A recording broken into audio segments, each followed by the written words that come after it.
Hello students, welcome to संस्कृति Gurukulam. I am your teacher. हम लोग देख रहे थे geography class 6 chapter 1 the earth in the solar system. अभी तक हम लोगों ने पूरा चैप्टर पढ़ लिया है, समझ लिया है, आप लोग को समझ में भी आया होगा. अब हम देखते हैं इसकी एक्सरसाइज.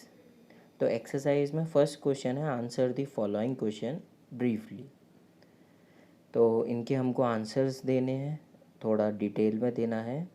तो फर्स्ट ए पार्ट है, how does a planet differ from a star.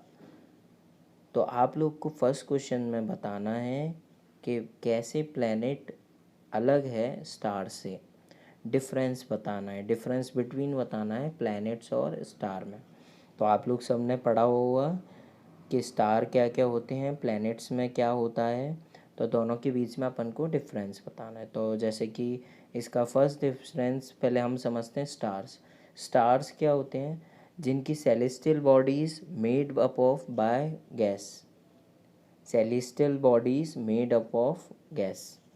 Celestial bodies किससे बनती हैं, गैसेस से फॉर्म होती हैं.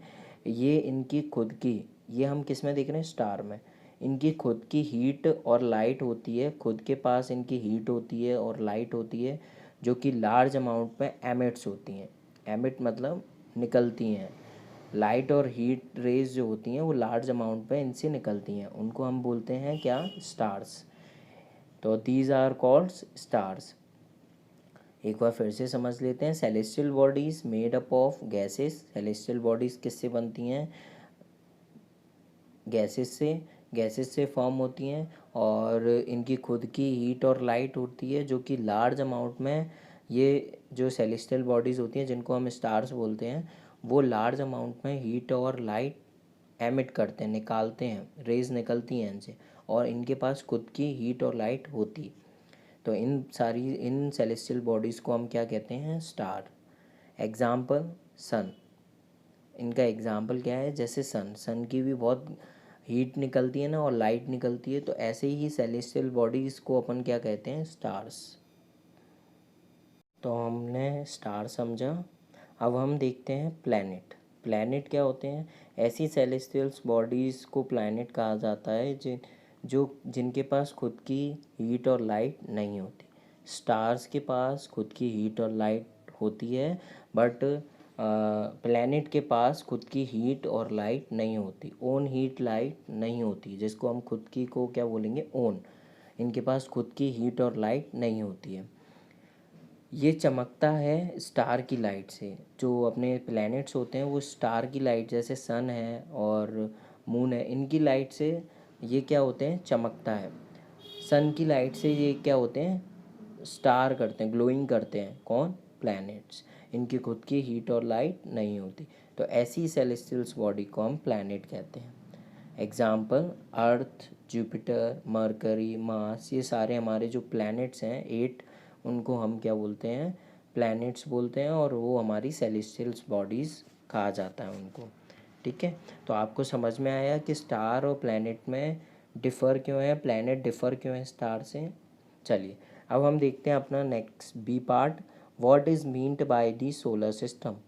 आप सोलर सिस्टम से क्या समझते हैं या उसका मतलब क्या है सोलर सिस्टम का. तो सोलर सिस्टम कंटेन्स सन. सोलर सिस्टम में क्या क्या होता है, सन होता है, 8 प्लैनेट्स होते हैं, बहुत सारी सैटेलाइट्स होती हैं, और अदर सेलेस्टियल बॉडी. और क्या क्या होता है, अदर सेलेस्टियल बॉडीज़ में क्या आता है, लाइक स्टेरियोड्स एंड मेटियोरोड्स. स्टेरियोड्स और मेटियोरोड्स सेलेस्टियल बॉडीज़ में, और जो जो जो अपने प्लैनेट्स के अदर सेलेस्टियल बॉडीज़ हैं, स्टार से जो अलग अदर सेलेस्टियल बॉडीज़ हैं, उनको हम क्या बोलते हैं, स्टेरोड्स और मेटियोरोड्स. स्टेरोड्स और मेटियोरोड्स. ठीक है. तो ये आप लोगों ने समझा होगा चैप्टर में कि स्टेरियोड्स क्या होते हैं और मेटियोरोड्स क्या होते हैं. तो ये हमारा पूरा क्या होता है, सोलर सिस्टम के अंदर आता है. तो आपको समझ में आया. अब आप कैसे लिखेंगे इसको अपनी लैंग्वेज में. Stars, solar system contain sun, 8 planets, satellites and other celestial bodies like steroids and meteoroids. ठीक है, तो आपको समझ में आया। चलिए अब हम देखते हैं C part. Name the following, name all the planets according to their distance from the sun. आपको क्या बताना है, प्लैनेट्स के नेम बताने हैं अकॉर्डिंग टू डिस्टेंस, कहाँ से, सन से लेके उनकी डिस्टेंस डिस्टेंस के अकॉर्डिंग मेंटेन करना है, मतलब सन से। तो पहला कौन सा प्लैनेट आता है आपका, मरकरी, दूसरा Venus, then Earth, Mercury, Venus, Earth, Mars, Jupiter, Saturn, Uranus and Neptune. फिर से अपन समझते हैं इनका ऑर्डर। ऑर्डर हम किसके अकॉर्डिंग देख रहे हैं, सन से, फ्रॉम सन से, सन से स्टार्ट हो रहा है। सन के बाद क्या आता है, first planet mercury, Venus, Earth, Mars, Jupiter, Saturn, Uranus and Neptune. ठीक है, ये हमारे कितने प्लैनेट्स हो गए, 8। प्लूटो प्लैनेट की काउंटिंग से बाहर हो चुका है, तो हमारे काउंटिंग में कितने प्लैनेट्स हैं, 8। ठीक है बच्चों, अब हम आते हैं अपने डी पार्ट में। Why is the earth called a unique planet. Earth को अलग प्लैनेट, यूनिक क्यों कहा जाता है, क्योंकि अर्थ ना तो ज़्यादा गर्म है ना ज़्यादा ठंडा प्लैनेट है। अर्थ ना तो हमारा ज़्यादा गर्म प्लैनेट है, neither too hot not too cold. इसके पास वाटर है, एयर है, जो कि एसेंशियल होता है सर्वाइविंग के लिए। किसके लिए, लिविंग ऑर्गेनिज्म, आपने पढ़ा होगा। लिविंग ऑर्गेनिज्म जैसे ह्यूमन, एनिमल, इंसेक्ट, ये सारे क्या हैं, लिविंग ऑर्गेनिज्म हैं। इनके लिए एसेंशियल क्या चाहिए, पानी और हवा। तो इनकी सर्वाइविंग के लिए हमको ये 2 पार्ट मेनली चाहिए। ठीक है, और लाइफ सपोर्टिंग गैसेज हैं यहाँ पर अर्थ में, जैसे कि जिन गैसेस को हम बोलते हैं ऑक्सीजन, कार्बन डाइऑक्साइड, है ना। ये मेनली जो गैसेज हैं वो हमारी लाइफ सपोर्टिंग गैसेज हैं। तो इन ये भी यहाँ अर्थ पे है। तो इसी 3 रीजंस के कारण हम अर्थ को यूनिक प्लैनेट कहते हैं। कौन कौन से 3 रीज़न, ये ना तो ज़्यादा गर्म है ना ज़्यादा ठंडा है। It has water and air very essential for surviving. 2 चीज़ें मेन होती हैं, पानी और हवा। हवा मतलब एयर। ठीक है, तो ये एसेंशियल है किसके लिए, लिविंग ऑर्गेनिज्म के लिए। थर्ड पॉइंट है लाइफ सपोर्टिंग गैसेज होती हैं यहाँ पे, जैसे कि ऑक्सीजन और कार्बन डाइऑक्साइड। ऑक्सीजन को कौन लेते हैं, ह्यूमन बींग्स ऑक्सीजन, और इंसेक्ट क्या लेते हैं, ऑक्सीजन को लेते हैं, इनहेल करते हैं, और एक्सहेल क्या करते हैं, कार्बन डाइऑक्साइड। बट प्लांट के केस में ये रिवर्स है, कार्बन डाइऑक्साइड क्या करता है, प्लांट इनहेल करता है और ऑक्सीजन रिलीज़ करता है। इसलिए कहा जाता है कि हमको ज़्यादा से ज़्यादा पेड़ लगाने चाहिए, जो हमारे एक तो हमें ऑक्सीजन प्रोवाइड करवाता है, सेकंड हमको पानी भी प्रोवाइड करवाता है। ठीक है, पानी का भी एक सोर्स है, क्योंकि जहाँ ज़्यादा पेड़ पौधे होते हैं वहाँ ज़्यादा वर्षा भी होती है, ऐसा कहा जाता है और ऐसा होता भी है। तो अब हम अपना ई पार्ट देखते हैं। E question, why do we see only one side of the moon always. हमको केवल एक साइड वाला मून ही हमेशा क्यों दिखता है, क्यों दिखता है बच्चों, आपको पता है। चलिए मैं बताता हूँ आपको, शायद आपने चैप्टर्स में पढ़ा होगा, चैप्टर में मून जब आया होगा टॉपिक हमने बताया था। तो moon moves around the earth about 27 days. Move earth के चारों तरफ क्या होता है, घूमता है 27 डेज में। ठीक है, कितने डेज में, 27। अर्थ के अराउंड रोटेट होता है। ठीक है, 27 डेज में वो पूरा रोटेशन कंप्लीट करता है। Exactly the same time to complete one spin. और वो क्या करता है, अपनी एक्सिस पे भी रोटेट होने में उसको इतना ही टाइम लगता है, 27 डेज। मतलब अगर कोई बॉल है तो वो अपनी एक्सेस मतलब उसी की जगह पे घूम भी रही है, और किसी बॉल, दूसरी बड़ी बॉल के चारों तरफ सर्कल भी कर रही है, राउंड भी लगा रही है, और ख़ुद की जगह पे भी घूम रही है। ठीक है, तो उसको भी इतना ही टाइम लगता है, 27 डेज ही अप्रोक्स लगते हैं। तो इसी कारण हमको जो मून है केवल हमेशा वन साइड में ही दिखता है, एक साइड ही दिखता है मून का। अब हम अपना नेक्स्ट क्वेश्चन एफ पढ़ेंगे। एफ में क्या है, व्हाट इज़ द यूनिवर्स। तो एक सिंपल सी आपने डेफिनेशन पढ़ी है बुक में, एक पार्ट में आई है डेफिनेशन, मैं आपको बता देता हूँ। ये लिखा हुआ है, there are the millions of such galaxy that makes universe. मतलब यूनिवर्स क्या है, universe is the collection of millions of galaxy. Universe क्या है, collection of million of galaxies, ठीक है। अब गैलेक्सी आप समझ लीजिए, आपने समझा है Galaxy is a huge system, बहुत बड़ा सिस्टम है, सिस्टम ऑफ बिलियंस स्टार, जिसमें क्या है एक गैलेक्सी में बिलियंस, बिलियंस मतलब 1 के बाद 9 ज़ीरो आपके आएंगे बिलियंस में, 1 बिलियन में, तो बिलियंस स्टार्स हैं और cloud of dust and gases हैं बहुत सारी, वो क्या, इन तीनों के साथ कॉम्बिनेशन को क्या बोलते हैं, गैलेक्सी। और ऐसी गैलेक्सी मिलियंस हैं, उनको हम एक गैलेक्सीज को क्या बोलते हैं, एक गैलेक्सी, मिलियन ऑफ गैलेक्सीज के सच कॉम्बिनेशन को हम क्या बोलते हैं, यूनिवर्स। तो समझ में आया आपको यूनिवर्स क्या है। चलिए वेरी गुड। तो अब हम आपके अपना ये फर्स्ट क्वेश्चन कंप्लीट हो गया पूरा। अब हम आते हैं सेकंड क्वेश्चन पे। Tick the correct answer. The planet known as the Earth twin is.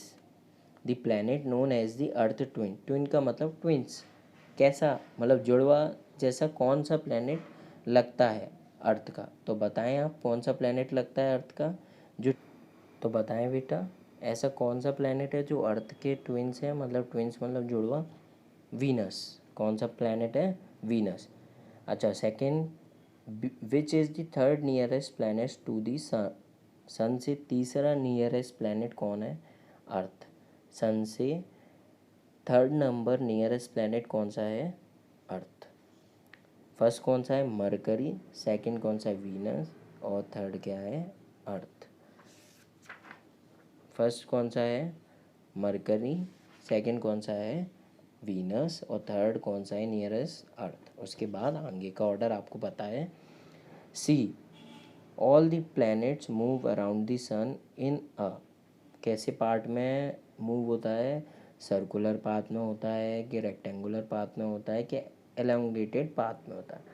तो इसमें कन्फ्यूज़न होता है, कुछ बच्चे लगा देते हैं सर्कुलर पाथ, बट इसका सही आंसर है एलोंगेटेड पाथ। मतलब एलोंगेटेड मतलब लंबाई में, राउंड में, लंबाई होता है और राउंड में, ठीक है, एलोंगेटेड पाथ होता है उसको।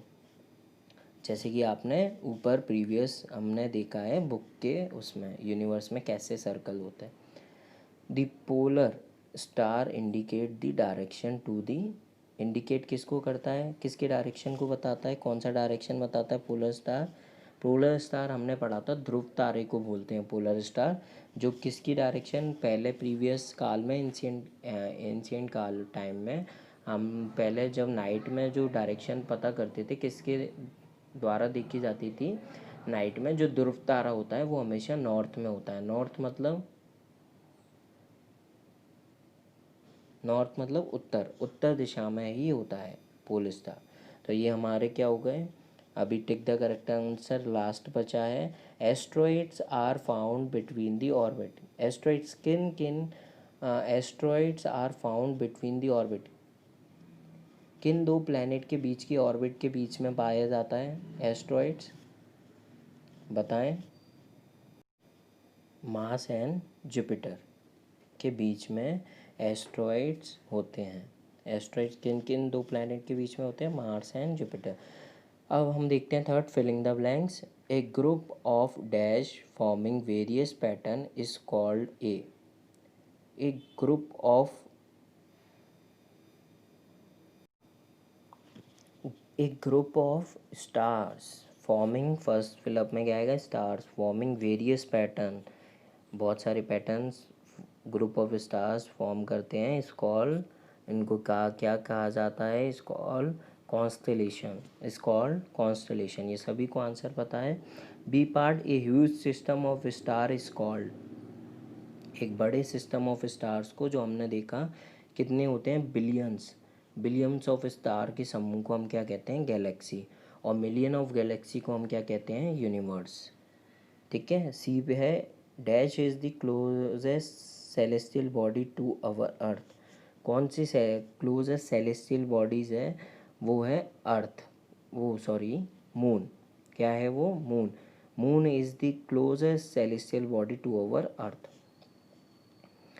डी क्या है, dash is the third nearest planet to the sun, वो अभी हमने ऊपर भी देखा था कौन सा है, अर्थ। फर्स्ट क्या है, मरकरी, वीनस, अर्थ। उसके बाद क्या आता है, अर्थ। अर्थ के बाद क्या आता है बेटा, mercury, Venus, Earth, Mars, Jupiter, Saturn, Uranus और नेपट्टून। ये ऑर्डर है। ये देखते हैं हम, planet do not have their own heat and light. Very good. Planets के बाद खुद की क्या नहीं होती, हीट और लाइट नहीं होती है। ये किसके पास होती है, स्टार्स के पास। ठीक है, तो ये हमारा पूरा आज का चैप्टर की एक्सरसाइज कंप्लीट होती है।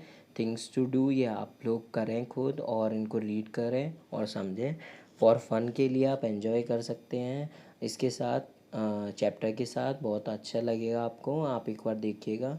और ये सारे आपके ऑर्डर दिए हुए हैं, सन, सन के बाद mercury, Venus, Earth, Mars, Jupiter, और ये किस डायरेक्शन में रोटेट होते हैं और ये कैसा पाथ है इनका, एलोंगेटेड। तो ये आपको, और मार्स और जुपिटर के बीच में कौन होते हैं, asteroids.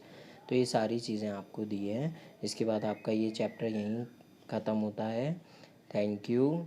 Stay home, stay safe, take care बेटा, बाय बाय। नेक्स्ट अगर आपको ये समझ में आया हो हमारा चैप्टर पूरा, तो हमारे चैनल को लाइक और सब्सक्राइब करें। थैंक यू बेटा, बाय बाय।